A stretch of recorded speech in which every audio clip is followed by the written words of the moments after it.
Hello guys! Welcome back sa aking YouTube channel.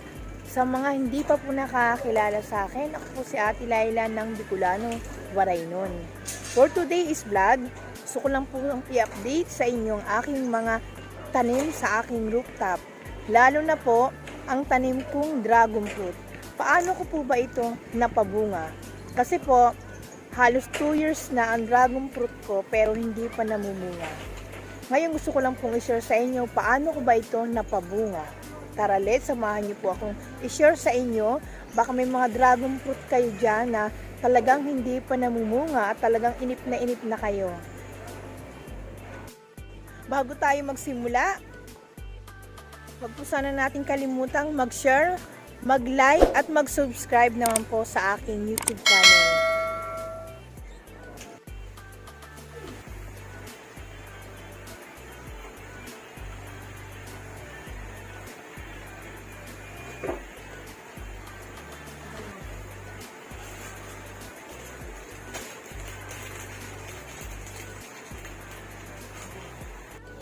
Ito guys ang aking dragon fruit. Gusto ko lang pong i-share sa inyo kung paano ko po ba ito napabunga.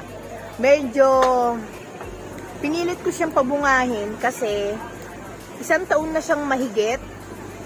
Matured na rin yung kanyang mga sanga pero hindi siya talaga namumunga. Ayan.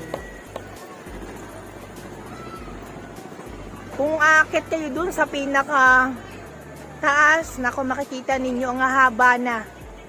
Ang haba ng kanyang mga sanga, pero hindi siya namumunga.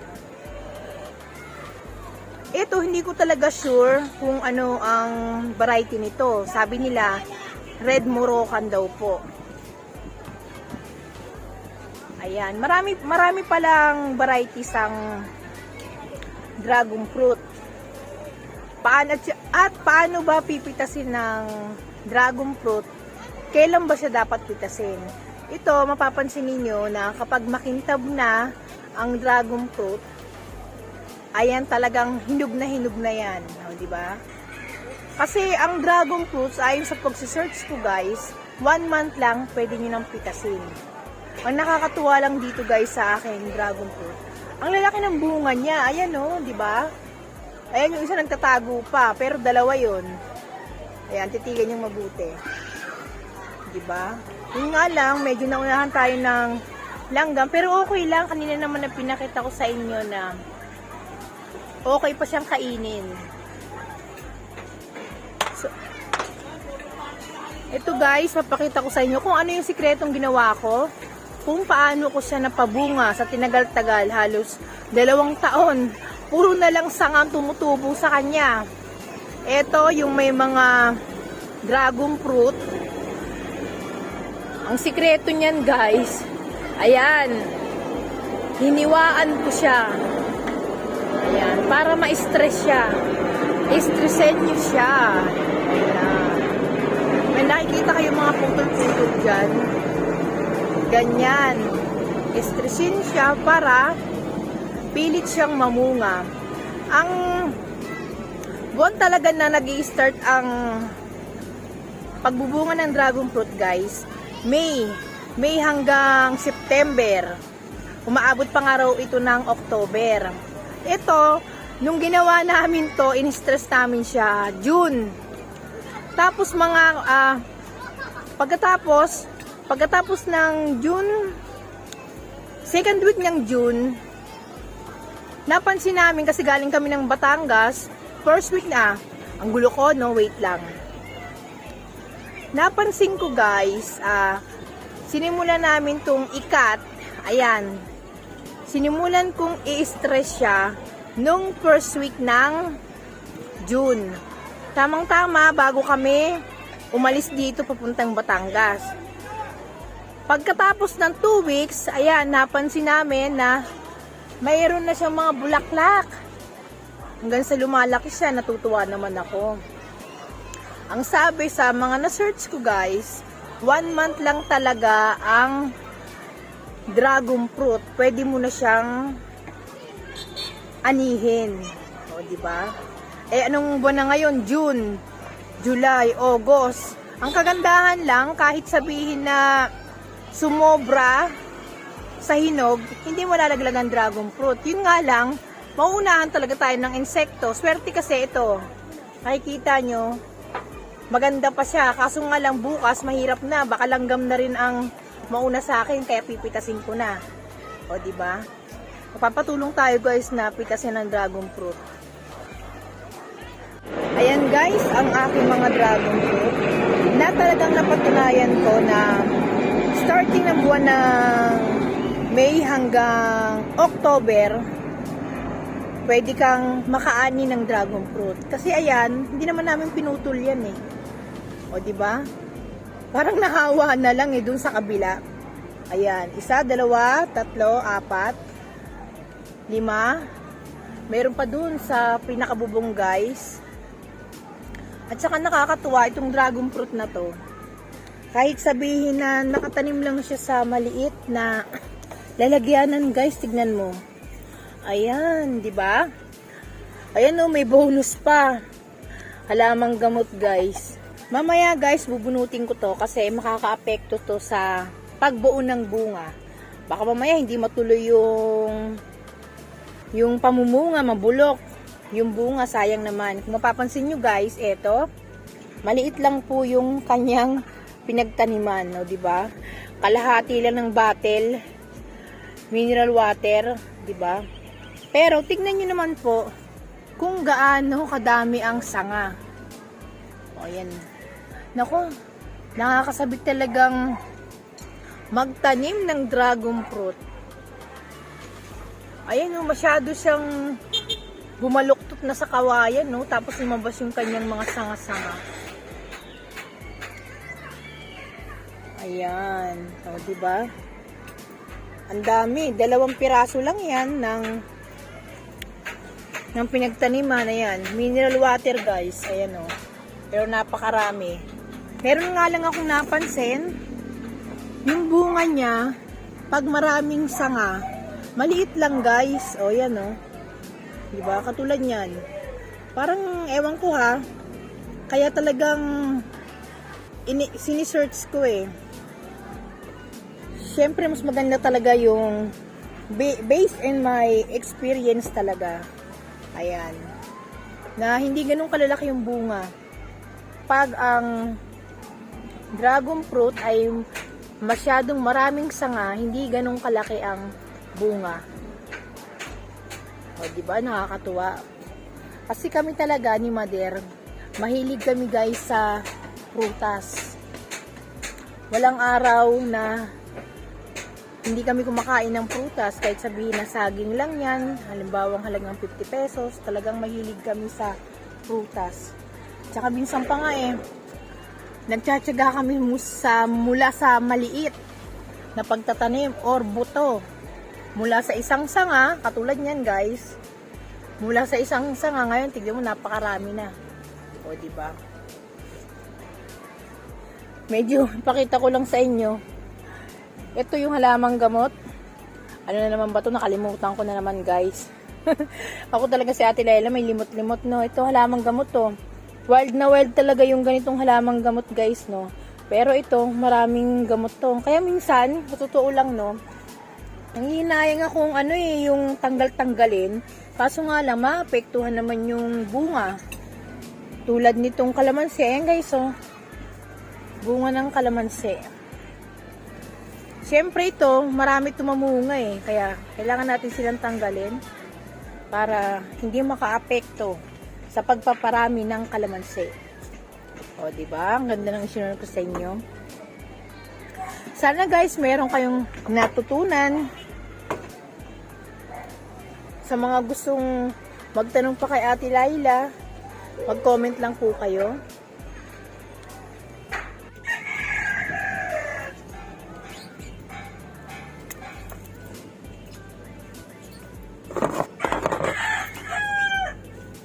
Mahirap talaga ang sitwasyon ko dahil ako talaga ang nagbibideo, ako pa yung nagbablog. Ayan. Ang laki ng dahon, ano? Ayan. Parang hindi talbos eh.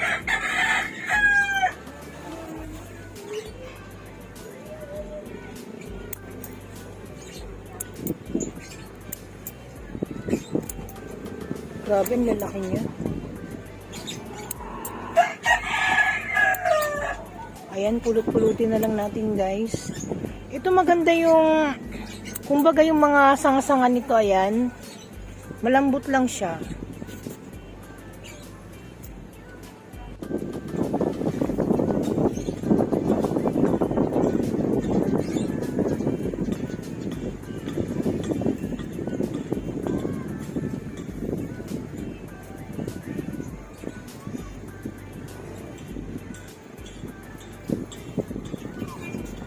Ito guys, yung aking sitaw. Ay ito, marami na rin naman palang bulaklak, pabunga na. Nakatanim lang ito sa aking mga paso na medyo malalaki. Ako po talaga guys dito, nasa urban tayo pero mahilig po talaga akong magtanim ng mga gulay. Para less budget na rin sa pang-araw-araw natin pamumuhay dahil sa mahal ng mga gulay tulad nito, pechay. Ayan. Pechay, mamaya-maya anihin na natin yan guys. Hindi lang sa mga pansahog, mahilig tayo magtanim. Ito yung mga sweet basil na halamang gamot sa high blood. Pwede nyo gawing tsaa. Ito, blue turnip. Nawala na yung mga bulaklak niya. Yun ay pwede mong ilagay sa mainit na tubig. Mga 3 piraso yung inilalagay ko sa isang baso na may mainit na tubig. Madali lang naman po yan guys. Magtanim ng ganitong klaseng halamang gamot. Ito po yung aking mga pipino. Ayan eh. Yung pipino ko ang daming bulaklak. Ito lalaki to eh. Alam nyo guys, nakakatuwa no. Nung simula nung pandemic, natutunan ko na ang mga halaman, meron palang babae at lalaki. Katulad nito, pipino. Ayan o, wow, di ba? Nakakatuwa pag may mga ganyang bunga. Ito naman, mustasa. Ang mahirap lang dito guys sa rooftop, kapag maliliit pa, nilalagyan ko talaga siya ng net. Kasi pag hindi ko nilagyan ng net, hindi siya lalaki dahil inuunahan na ako ng mga ibon. O, tinanggal ko na yung net, syempre, para talagang makakuha sila ng sapat na sinag ng araw kasi kailangan talaga natin yan. Katulad nito, nang tumumba tong blue turnip na to, nadadaganan niya to, merong isang bunga, hindi na nagtuloy kasi hindi nakakuha ng tamang sikat ng araw. O katulad niyan, sana talagang matuloy yan. Ito ang babaeng bulaklak. Ito ang babaeng bulaklak. Ito yung lalaking bulaklak. Ito guys, yung mga langgam, nakakatulong din naman yan mag-pollinate sa ating mga tanim. Maganda kasi itim siya. Huwag nating gawing peste ang mga langgam. Yun nga lang, pag talagang ubod na ng dami doon, yun ang nakakapinsala, yung marami na. O, diba? Nakakatuwa dito lang sa rooftop. Tulad nito, ayan o. Kaya inaayos ko na. Medyo nilagyan ko ng trailing kasi hindi nagiging maganda yung tubo nila. Kaya tinanggal ko yung net, ayan, katulad niyan. Ibig sabihin, yung mga natuyo na babaeng bulaklak, hindi yan na-pollinate.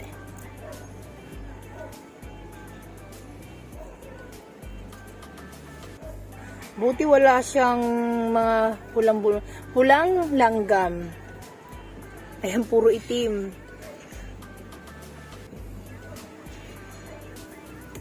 Ito naman yung aking mga kalamansi. Ayan guys, yung kalamansi ko. Dumadami na naman ng bunga. O ito, bonus, prinya. Kusa na lang tumubo ang aking pride deck, di ba? Ang caladium talaga, wild yan eh, kung saan saan na lang natubo. Ayan, kailangan talaga mailipat yan para yung sustansya mapunta sa bunga. Sayang naman yung mga bunga ng mga kalamansi. Lakad-lakad tayo. Ito, meron na naman akong luya, guys. Ayan, di ba? Ang tataba ng pechay ko. Ito gusto ko lang pong i-update. Wow, sili! Yung sili ko nakakatuwa. O, di ba? Hindi tayo naghala ngayon, guys. Medyo nagpahinga po tayo. Pero syempre, hindi pa rin natin kakalimutan ng plant hunting natin. Katulad nito, ayan. Kailangan tanggalin natin yung mga lumang dahon. Kahapon inayos ko na yan. Talagang nilagyan ko siya ng pinaka-trailing niya ng kahoy para kumbaga balag. Para maayos siyang mamunga. O yan.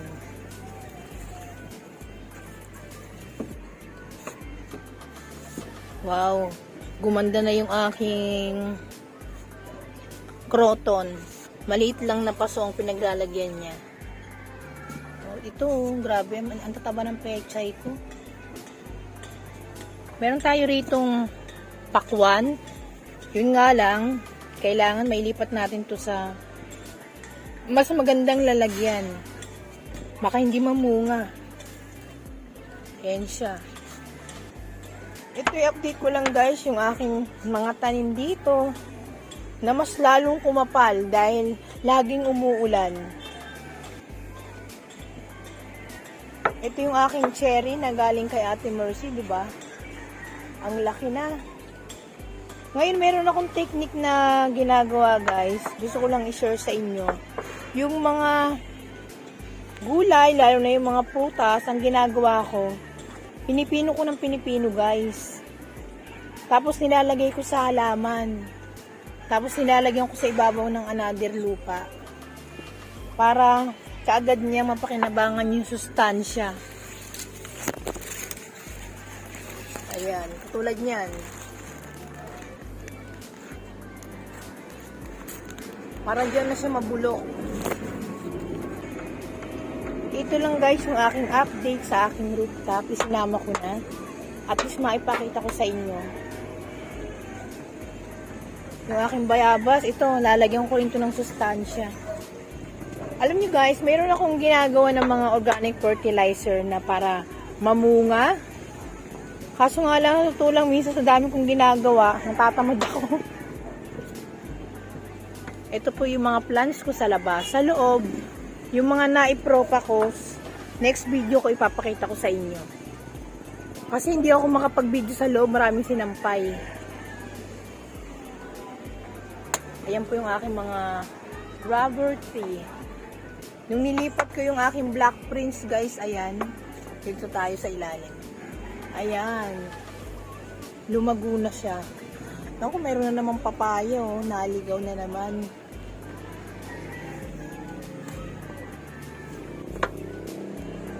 Tulad nito, guys, yung aking malunggay. Ayan. Lumago na rin siya sa wakas. Hindi ako nagsasawang gumawa ng mga organic fertilizer sa kanya. Kasi nga, nakatanim lang to sa isang balde. Hindi naman ganun kalakihan. Kaya, pag ako ay bumibili ng isda, ibinubuhos ko dito. Hindi, guys, yung talagang puro, ha. Nilalagyan ko din ng maraming tubig. Yun ang tinatapon ko. Ayan, may langgam ng mga itim. Ayan, tinapunan ko siya ng mga balat ng saging. Oh, may langgam din naman talaga. Kasi para yung sustansya niya, guys, makuha niya. Para gumanda yung kanyang mga dahon, gumanda yung, kumbaga, sa isang fruit bearing, gumanda yung kanyang bunga.